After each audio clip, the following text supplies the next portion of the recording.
तो आज हम इस वीडियो में बात करेंगे pension fund regulatory and development authority की, यानी कि PFRDA में जो वैकेंसीज निकली है उसके बारे में। आप देख सकते हैं एडवर्टाइजमेंट नंबर है 2/2022, 9 सितंबर 2022 को ये निकली थी। आपको पता है PFRDA का काम क्या है? जो पेंशन कटती है उसको संभालने का काम, उसको मैनेज करने का काम ये करती है संस्था। तो चलिए देखते हैं कौन कौन सी वैकेंसी निकली है। Recruitment of officer grade A assistant manager 2022, तो किस किस स्ट्रीम में निकली है वो आप देख लीजिए। पहले मैं आपको इंपॉर्टेंट डेट्स बता देता हूं। ऑनलाइन आवेदन आप कब से कर पाएंगे? 15 सितंबर से 7 अक्टूबर सन 2022। इस बात का आपको ध्यान रखना है।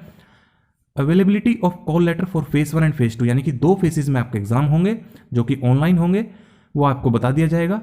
और फेज 3 में आपका इंटरव्यू होगा। वेबसाइट कौन सी है? pfrda.org.in। तो चलिए अब देख लेते हैं वैकेंसी कौन कौन सी है, क्वालिफिकेशन क्या मांगी गई है। पहली स्ट्रीम है जनरल की। टोटल वैकेंसीज है 15। कैटेगरी वाइज कैसे बटी हुई है? SC में 3, ST में 1, OBC में 5, EWS में 2, जनरल की है 4।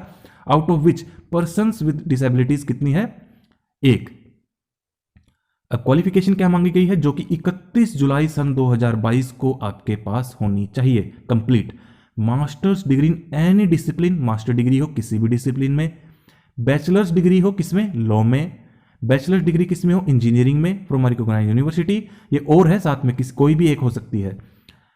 और ACA या फिर FCA। ACA यानी कि associate of chartered accountants of India, FCA यानी कि fellow of chartered accountants of India, यानी कि ICAI से मेंबर हूं आप ICAI के। या फिर ACS FCS from ICSI, institute of company secretaries of India, यहां के भी मेंबर चलेंगे आप। अगर आप ACMA या फिर FCMA हो किससे? ICMAI से। कॉस्ट एंड वर्क अकाउंटेंट हो तब भी आप चलेगा, आप अप्लाई कर पाएंगे। उसके बाद है स्ट्रीम कौन सी? Finance and accounts. 2 ही वैकेंसीज है, दोनों जनरल की है, कोई भी अप्लाई कर सकता है ऑल ओवर इंडिया से। Graduation from a recognised university, मात्र ग्रेजुएशन मांगी गई है। किसके साथ? वही मेंबर होने चाहिए आप ICAI के, चाहे आप एसोसिएट हो चाहे आप फेलो हो। देखिए जैसे आप CA बनते हैं तो आप एसोसिएट हो जाते हैं, और 5 साल की सर्विस या फिर आपकी जो प्रैक्टिस है, पहले तो सिर्फ प्रैक्टिस के लिए था, बाद में उन्होंने नोटिफिकेशन निकाल दिया था सर्विस वाले भी FCA बन जाएंगे। तो बस मेरा कहने का मतलब ये है, चाहे आप कंपनी सेक्रेटरी इंस्टीट्यूट के मेंबर हो, चार्टर्ड अकाउंटेंट हो, कॉस्ट एंड वर्क अकाउंटेंट हो, सर्टिफाइड फाइनेंशियल मेंबर हो, तो भी आप अप्लाई कर पाएंगे। CFA भी हो तब भी आप अप्लाई कर पाएंगे, लेकिन साथ में ग्रेजुएशन होनी चाहिए किसी भी मान्यता प्राप्त यूनिवर्सिटी से। IT इंफॉर्मेशन टेक्नोलॉजी में 1 ही वैकेंसी है जनरल की। बैचलर डिग्री मांगी गई है किसमें? इंजीनियरिंग में, इलेक्ट्रिकल या फिर इलेक्ट्रॉनिक्स या फिर कम्युनिकेशन, IT, कंप्यूटर साइंस, किसी में भी किसी भी स्ट्रीम में इंजीनियरिंग चलेगी।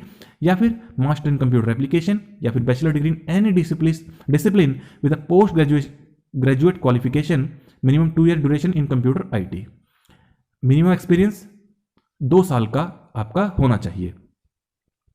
रिसर्च इकोनॉमिक्स में 1 ही वैकेंसी है, मास्टर डिग्री मांगी गई है। Stat, economics, commerce, business administration, finance, किसी में भी चलेगी। लीगल की 2 वैकेंसी है, जनरल की है। डिग्री बैचलर डिग्री मांगी गई है लॉ में। ऑफिशियल लैंग्वेज राजभाषा में 1 ही वैकेंसी है जनरल की। मास्टर डिग्री मांगी गई है Hindi with English as one of the subject at bachelor's degree level. बाकी आप आगे पढ़ लीजिए। तो ये सारी स्ट्रीम्स की वैकेंसीज मैंने आपको बता दी है। 3 फेजेस में आपका एग्जाम होगा, 1, 2 और 3 में आपके जो है इंटरव्यू लिया जाएगा। एज लिमिट 31 जुलाई को ही देखी जाएगी। A candidate must not have exceeded the age of 30 years age on 31 July 2022। That is candidate must have been born on और आफ्टर अगस्त 1, 1992। 1 अगस्त सन 1992 के बाद, या फिर 1 अगस्त 1992 को या उसके बाद आपका जन्म हुआ हो। The upper age limit prescribed above will be relaxable. ये आपको पता है भारत में जो रिजर्वेशन के तहत एज रिलैक्सेशन दी जाती है वो यहाँ पर भी दी जाएगी। आप एक बार इसे पढ़ लेना, मैं स्लो चला देता हूं, इसे आप पढ़ लेना। मोड ऑफ सिलेक्शन मैं आपको बता चुका हूं। Mode of selection shall be a 3 stage process. Phase 1 जिसमें ऑनलाइन स्क्रीनिंग एग्जामिनेशन होगा, consisting of 2 papers of 100 marks each.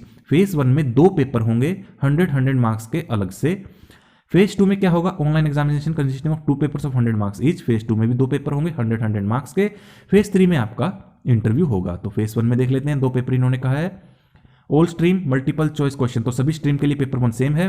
MCQ type English language, quant, reasoning, general awareness including some question related to financial sector भी आएंगे। 25-25 marks के आपके question होंगे, number of question होंगे 20-20, 80 question 100 marks के लिए, और 1 घंटे का आपको समय मिलेगा। पेपर 2 जनरल स्ट्रीम की बात करें तो एमसीक्यू टाइप ऑन सब्जेक्ट किस किस पर, commerce, accountancy, management, finance, costing, companies act, economics and pension sector, ये सभी आप पढ़ते ही हैं अपने स्ट्रीम में। कॉमर्स में कुछ नया नहीं है, यहाँ पर सिर्फ थोड़ा बहुत पेंशन सेक्टर का ऐड कर दिया गया है, हमारे टाइम में तो नहीं था लेकिन इस वक्त ऐड कर दिया है, तो इसे भी आप पढ़ लें। 50 क्वेश्चंस आएंगे, 100 मार्क्स के, 40 मिनट का आपको समय मिलेगा। बाकी जितनी भी स्ट्रीम्स है, IT, finance, accounts, research, legal, official language, राजभाषा, इनमें भी आपके मल्टीपल चॉइस क्वेश्चंस आएंगे on specialise subject related to stream. तो जो भी आपकी स्ट्रीम है इनमें से उसी से रिलेटेड क्वेश्चंस आएंगे। 50-100 मार्क्स के, 40 मिनट का आपको समय मिलेगा। नेगेटिव मार्किंग है, 1/4 मार्क्स आपके काट लिए जाएंगे। मैं थोड़ा तेज इसलिए बोल रहा हूँ, काफी बड़ा ये नोटिफिकेशन है, 31 पेजेस का। अगर मैं आराम आराम से बनाऊंगा वीडियो तो काफी लंबा हो जाएगा। कुछ ना समझ आए तो आप मुझसे पूछ सकते हैं। Candidates would need to secure separate cut off in each paper as well as aggregate cut off marks in phase 1 to be shortlisted for phase 2। तो देखिए, सेपरेट पेपर के लिए अलग से कट ऑफ है, वो भी आपको पार करनी होगी, एग्रीगेट भी है, वो भी आपको पार करनी होगी, तभी आप फेज 2 में बैठ पाएंगे। The minimum aggregate cut off marks for being shortlisted for phase 2 will be decided by the authority in relation to the number of vacancies. ये बाद में आपको बताया जाएगा कि कितनी जो है कट ऑफ मार्क्स आपको पार करना होगा, वो अथॉरिटी डिसाइड कर लेगी। Marks obtained in phase 1 shall be used only for shortlisting candidate for phase 2 and will not be counted for final selection of the candidates. तो एक तरीके से कह सकते हैं कि फेज 1 जो है क्वालिफाइंग नेचर का है, फाइनल सिलेक्शन के लिए काउंट नहीं होंगे। Qualified candidates will be intimated the date and time for phase 2 by email, तो ये आपको बाद में ईमेल के माध्यम से बता दिया जाएगा। पहले आप फेज 1 को क्लियर करें। फेज 2 में क्या आएगा, 2 पेपर होंगे, ऑल स्ट्रीम्स में इंग्लिश डिस्क्रिप्टिव टेस्ट होगा, आपकी ड्राफ्टिंग स्किल्स देखी जाएगी क्योंकि पोस्ट काफ़ी बड़ी है, ऑफिसर लेवल की ये पोस्ट है, तो आपकी ड्राफ्टिंग स्किल्स भी काफ़ी अच्छी होनी चाहिए क्योंकि आपको लेटर लिखने होते हैं। ऑफिसर्स का काम ही यही होता है कि अच्छे अच्छे जो है लेटर्स लिखें विदाउट एनी ग्रामेटिकल मिस्टेक्स। तो नंबर ऑफ क्वेश्चंस 3 आएंगे, maximum marks 100, duration 60 minutes.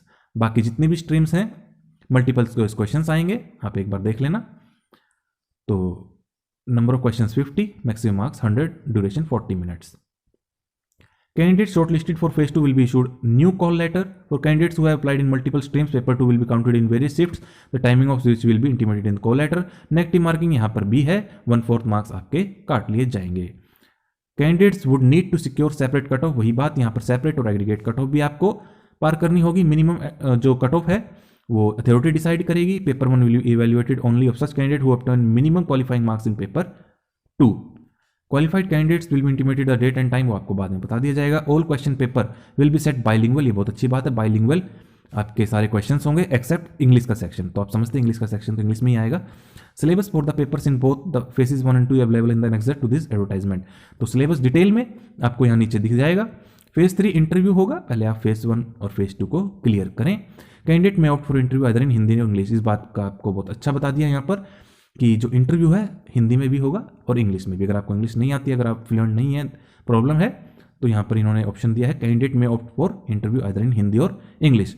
The marks obtained in phase 2 online examination will be allotted a weightage of 85%, while the marks obtained in interview will be allotted a weightage of 15। तो देखिए, जो आपके return में marks होंगे उसको 85% से multiply कर दिया जाएगा, इंटरव्यू को 15 से, तो 100 मार्क्स का आपका जो एक जो फाइनल लिस्ट बनेगी इस आधार पर बनेगी। सर्विस कंडीशन आप एक बार पढ़ लेना, पहले सर्विस कंडीशन पढ़ने की जरूरत ही नहीं क्योंकि इतने हाई लेवल की ये पोस्ट हैं, इज्जतदार ये नौकरी है, तो प्रोबेशन भी होता ही है, आपको पता ही है गवर्नमेंट जॉब में, तो आप देख लेना एक बार। पे स्केल की बात करें, the pay scale of officers in grade A इस 44,500 से, जैसे आप देख सकते हैं कैसे से इंक्रीमेंट लगेगा, 89,150 तक आपका जाएगा। ये तो सिर्फ आपका पे स्केल है, इसके अलावा जो DA, HRA, मेडिकल अलाउंसेज या फिर जो भी और भी allowances company to company differ करते हैं वो भी आपको मिलेंगे। प्रेजेंटली द ग्रोस एम्यूलमेंट की बात करें तो जैसे कि मैंने आपको बताया कि अलग अलग जितने भी आपके अलाउंसेस मिलेंगे, HRA, DA सभी को मिला के, special allowance, local allowance, family allowance, special compensatory allowance, सभी को मिलाकर आपकी जो ग्रोस सैलरी है without any deduction 1,40,000 per month in hand होगी आपकी। ये मैं आपको ग्रोस कह रहा हूँ, इन हैंड नहीं कह रहा हूँ, ग्रोस सैलरी। इसके अतिरिक्त जो इस पे डिडक्शंस होंगी जैसे कि इनकम टैक्स की, एनपीएस की, वो सब अलग होंगी, वो बाद में आपको इन हैंड पता चल जाएगा। अदर बेनिफिट्स भी आपको दिए जाएंगे जैसे कि leave fair concession, medical expenses, personal accident insurance, बहुत सारे बेनिफिट्स होते हैं, आपको पता ही, कुछ बताने की जरूरत नहीं है। बड़ी ही लुक्रेटिव जॉब्स होती हैं। Qualification allowance, in addition to pay and benefit, a candidate appointed as officer grade A would also be eligible for qualification allowance as under actuarial fellow of the institute of actuaries of India, 80,000 allowance per month आपको दिया जाएगा। Pass और exemption in all 7 core principal subject of the institute of actuaries of India. Finance and accounts में ACA हैं, ACM में है, ACS हैं, CFA हैं, तो 3500। ऐसे आप आगे अलग अलग स्ट्रीम के लिए देख लीजिए। पोस्टिंग ट्रांसफर आप एक बार पढ़ लेना। एग्जामिनेशन सेंटर्स भी आप देख लीजिए कहाँ कहाँ पर आपके एग्जामिनेशन होंगे, फेज 1 और फेज 2 के लिए अलग अलग दिए गए हैं। फीस की बात करें तो 1000 रुपये, किसके लिए? जनरल, ईडब्ल्यूएस और ओबीसी के लिए, जीएसटी इसमें इंक्लूडेड है, बाकी सभी कैटेगरीज के लिए निल। आगे देख लेते हैं, कोई इंपॉर्टेंट पॉइंट है तो मैं आपको बता देता हूं। फॉर्म आपको ऑनलाइन फिल करना है, वेबसाइट मैं आपको बता चुका हूं, लास्ट डेट मैंने आपको बता दी है। हाउ टू अप्लाई देख लीजिए, यहां पर लिखा है pfrda.org.in, वेबसाइट पर जाना है, लास्ट डेट है 7 अक्टूबर। तो जो भी गाइडलाइंस वहां पर दी होंगी वो आप फुलफिल करें। जो भी पेमेंट का सिस्टम है, इमेज आपको अपलोड करनी है सही साइज में हो, उस बात का आप ध्यान रखें, किलोबाइट्स का ध्यान रखें। अब बात कर लेते हैं सिलेबस की। Syllabus for paper 2 for general stream, common syllabus for both faces, आप एक बार पढ़ लीजिए। कॉमर्स एंड अकाउंटेंसी के लिए, मैनेजमेंट के लिए, फाइनेंस के लिए, जनरल टॉपिक्स, कोस्टिंग वही है जो हम कॉमर्स में पढ़ते हैं, जो भी आप अपनी स्ट्रीम में पढ़ते हैं, companies act, economics, pension sector. Syllabus for paper 2 for IT stream, common for both phases, ये भी आप देख लीजिए। आप ऑफिशियल वेबसाइट से भी ये पीडीएफ डाउनलोड कर सकते हैं, नहीं तो मैं यहां पर भी आपको दिखा रहा हूं। तो ये आपका सिलेबस है, ये कौन सा है? Syllabus for paper 2 for finance and account stream, common for both phases. Syllabus for paper 2 for official language Rajbhasha stream, common for both phases, ये आप देख लीजिए, यहां पर भी आपको सिलेबस दिया गया है।